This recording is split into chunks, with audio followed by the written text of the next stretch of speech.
people, tell them the truth. We're so tired of politicians who say one thing and do another. And what I've tried to do in public office is very simple.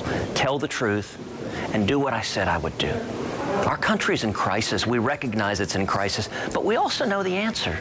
It's to get back to immortal and unchangeable truths, to get back to the common sense principles, the Judeo-Christian values, the free market principles, and the constitutional liberties that form the foundation of our nation, that built America into the greatest nation in the history of the world. We have strayed from those principles, and it's why our nation's in crisis. But I'll tell you, what I'm encouraged by is we're seeing an awakening all across this country. Men and women are standing up and they're saying, what we're doing doesn't make any sense. And we're going to turn this country around. I think 2016 is going to be an election like 1980. I think the parallels between Jimmy Carter and Barack Obama are uncanny. And I agree with Ronald Reagan. We're going to win by painting with bold colors and not pale pastels. That's what this election's all about, energizing courageous conservatives. You know, we've had over 100,000 people come to tedcruz.org, contribute online, sign up to volunteer. We are building an army using tedcruz.org, our website, to energize courageous conservatives to turn our country around. There's a group of Americans that will vote for presidential elections but never show up for the midterms. Typically, we call them low information voters. How are you going to capture their attention? We've got to communicate in a way that resonates. Some of it is, you got to have some fun. I mean, would it actually kill Republicans to crack a joke? You know, some of them I think it might.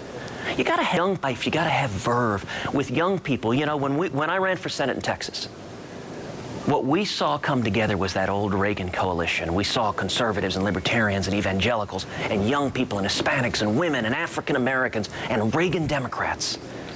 And it was working men and women who want to believe again in the promise of America. Now, with young people, you can't do it if you run an old, stodgy campaign that never has fun. We put together a meme online. It said, Reaganomics. You start a business in your parents' garage. Obamanomics. You move into your parents' garage. Now, look, people read it, they laughed, they shared it on Facebook, they tweeted it out. You gotta have fun and connect. And what we have to connect with is the truth. The truth is the Obama economy is a disaster. The truth is Obamacare is hurting millions of Americans. The truth is the Bill of Rights is under assault from Washington. And the truth is the Obama-Clinton foreign policy has made the world a much, much more dangerous place.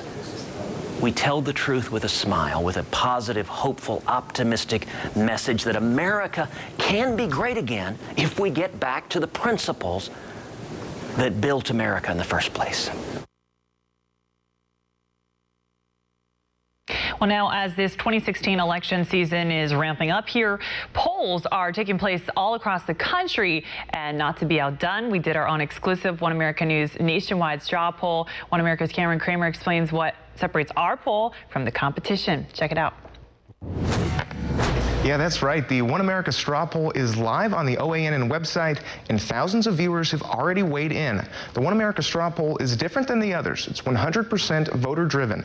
It's not backed by special interest groups or influenced by a particular candidate. These are real results from real viewers, and that's why you're seeing some new faces at the top of the standings.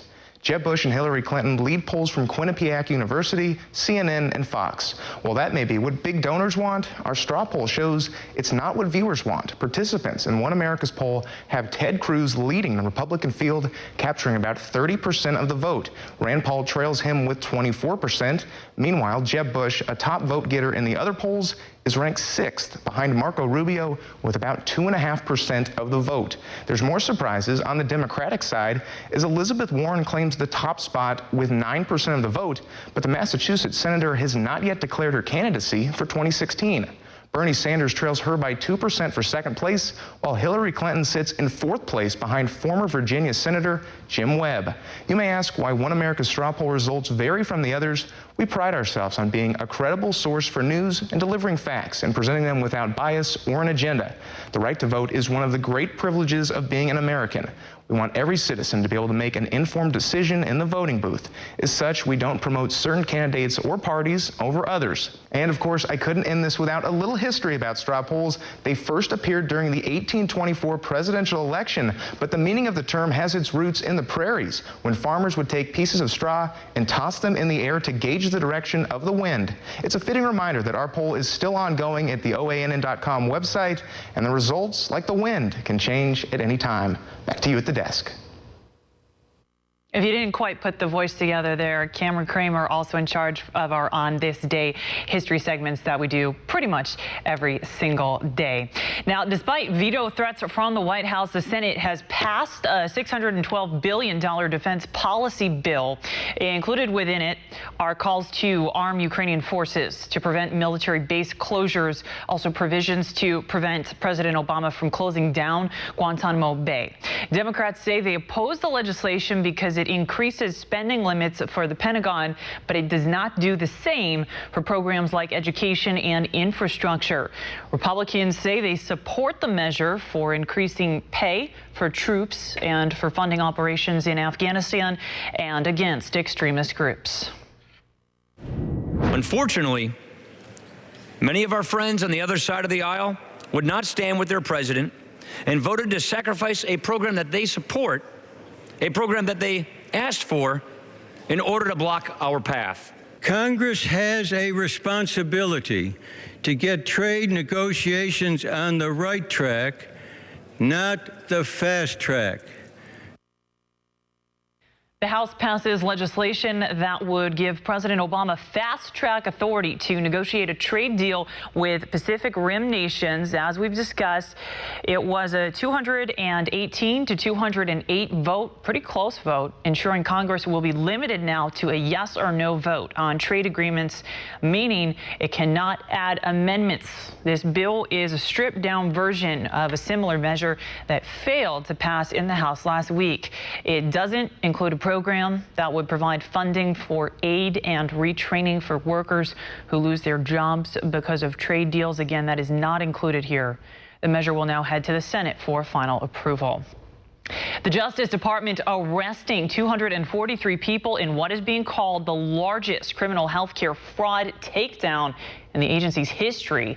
Attorney General Loretta Lynch says those arrested were charged with submitting fake billing, and that resulted in $712 million worth of fraud. 46 doctors, nurses, and other medical professionals were included in those apprehended. The Justice Department says many of the claims included treatments that were unnecessary and usually never even provided.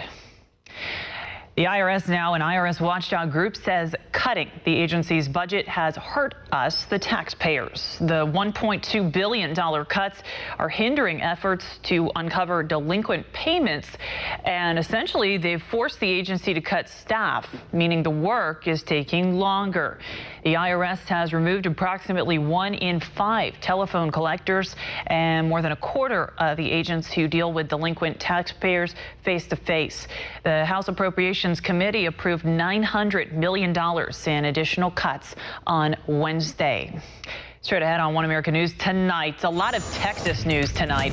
Texas Border Patrol could be getting a big boost as the state is setting aside $800 million for new upgrades. We'll take a closer look at the state's plan for border security and some more when we come back.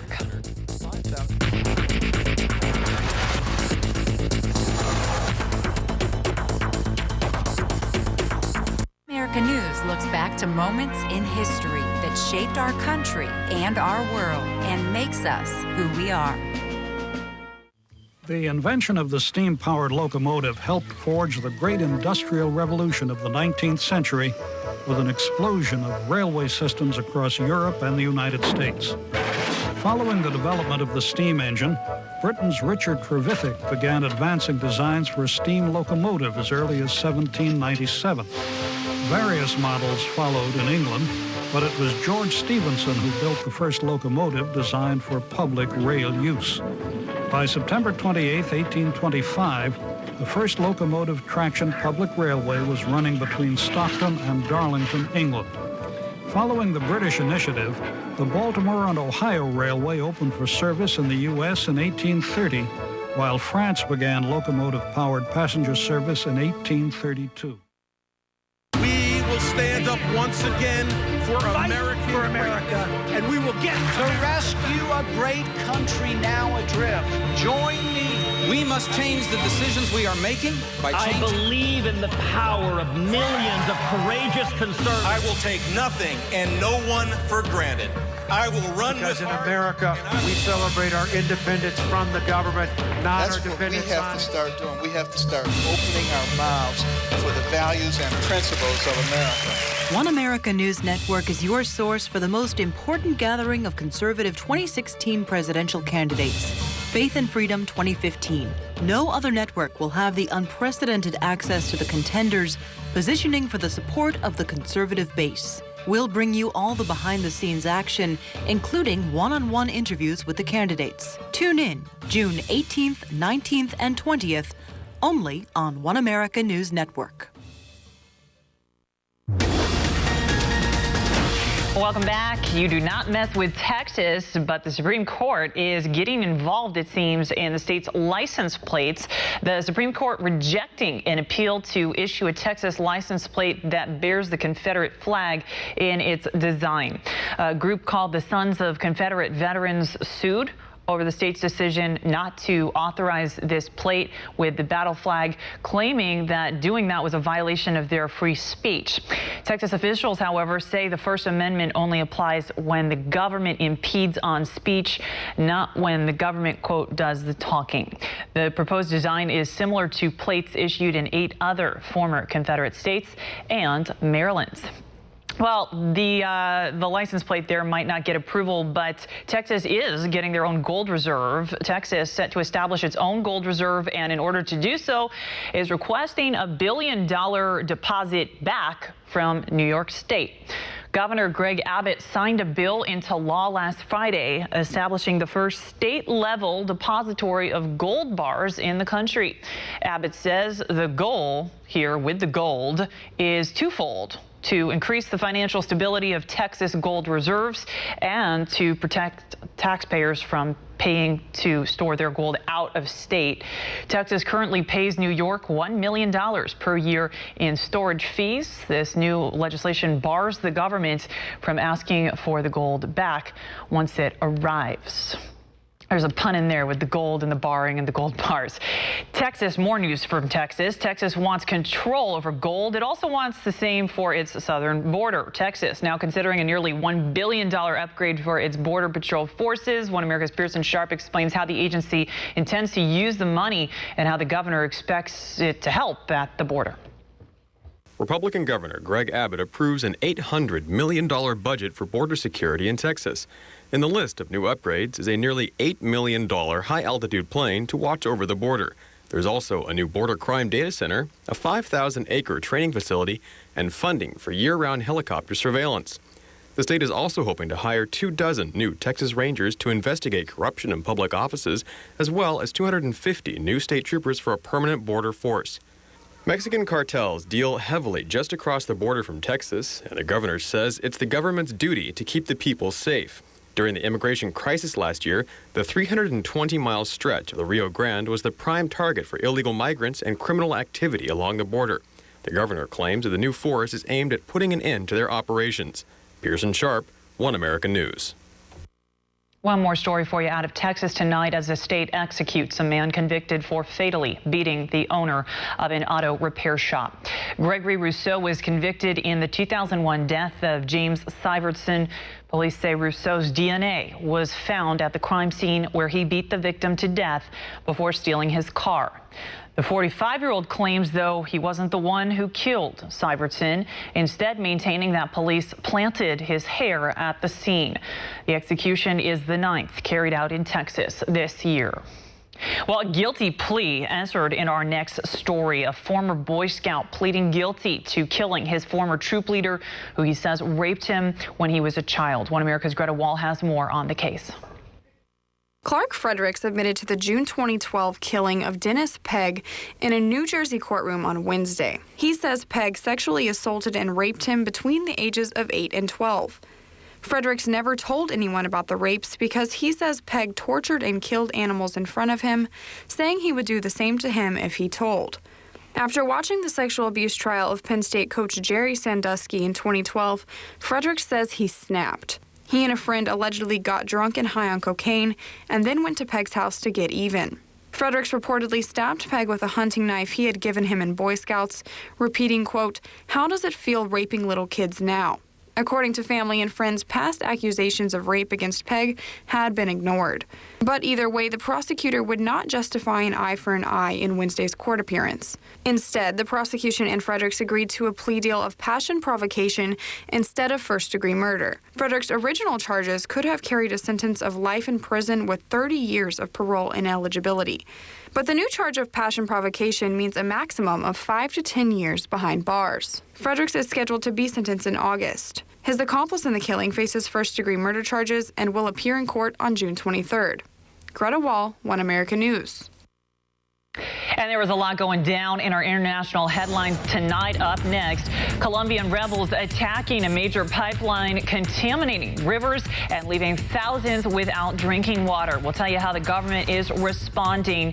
Plus, 2 more men could be extradited now to the United States as they face charges associated with the ongoing FIFA corruption scandal.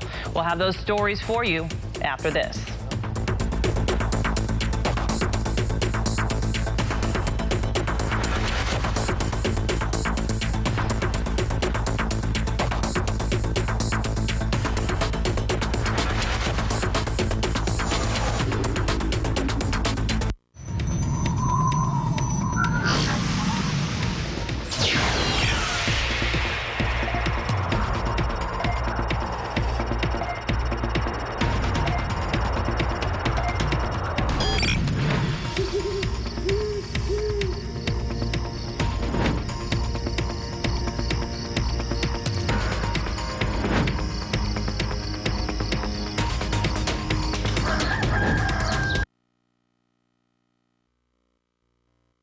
Looks back. 3, 2, 1, liftoff. We have a liftoff. This is your history, your news.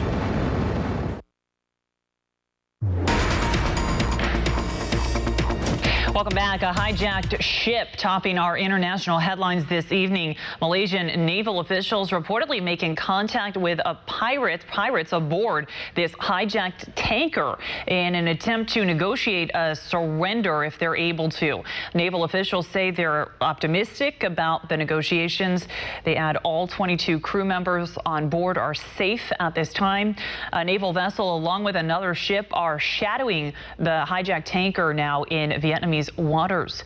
Officials say the Orchim Harmony was hijacked last week by a group of at least 8 people armed with pistols and machetes.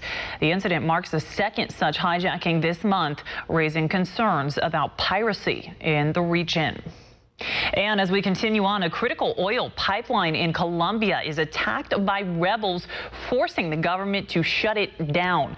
Leftist revolutionary rebels bombed the pipeline, which is the second biggest in the country by volume. The attack itself happened Tuesday in Teorama. This is 270 miles northeast of the capital. Later on in the day, the pipeline was bombed a second time by rebels 20 miles north of where that first attack took place. It is not yet clear how much oil was lost in the explosions. What we're seeing here is a rebel attack against the same civilian population they claim to defend. Here we're seeing how they've blown up an oil pipeline, burned down houses, affecting the civilian population, attacking the ecosystem, the environment, and contaminating the rivers and streams. The attack polluted a nearby river, leaving at least 16,000 people without drinking water. Rebel strikes against the country's infrastructure have been on the rise in recent weeks after a ceasefire between the two sides collapsed. 4 Colombian soldiers were also killed after they were ambushed by rebel soldiers who detonated landmines and opened fire on the survivors. 4 others were injured. And taking you to Turkey, the election body in Turkey is confirming the loss of the ruling party's majority in parliament. This is after 13 years of single-party rule. Failure to hold on to the majority will mean a setback for the Islamist and authoritarian government of President Tayyip Erdogan. Opponents are calling for Erdogan to take a more hands-off approach and maintain his office's mostly ceremonial functions. Analysts say the election is a good basis for ending decades of civil war and addressing the Kurds in the country. The president is expected to ask for the prime minister's assistance in forming the next government. Meantime, residents in war-torn Yemen are struggling right now with an outbreak of dengue fever as thousands of people have been infected with this disease. International health organizations say at least 5,000 people have been diagnosed with the mosquito-borne virus thus far. Health officials warning massive piles of garbage, untreated sewage, as well as a heat wave are only making the problem worse. The last outbreak was back in 2011, but the WHO says the civil war in Yemen is contributing by shutting down city services like trash collection. Several deaths have already been reported. Welcome back on this day, June 18th. But in the year 1983, the United States sent astronauts into space. It was a record-breaking occasion because for the first time, one of those crew members was a woman. One America's Cameron Kramer has more on Sally Ride's ride to space and the major accomplishment.